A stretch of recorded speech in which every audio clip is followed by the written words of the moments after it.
क्या आप जानते हैं मंदिर में घंटी क्यों बजाई जाती है? इसका कारण सिर्फ परंपरा नहीं, कुछ और भी गहरा है। घंटी की ध्वनि ओम की कंपन से जुड़ी मानी जाती है।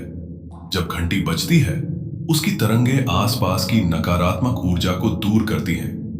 ये ध्वनि मन को तुरंत शांत और एकाग्र बना देती है, ताकि हम भगवान के सामने पूरे भाव से खड़े हो सकें। इसीलिए मंदिर में प्रवेश करते ही सबसे पहले घंटी बजाई जाती है। ये हमें बाहर की दुनिया से हटाकर दिव्यता में ले आती है। अगली बार जब मंदिर जाएं, एक पल के लिए रुककर घंटी की ध्वनि को महसूस कीजिए। उसमें छिपी शांति खुद आपको छू लेगी।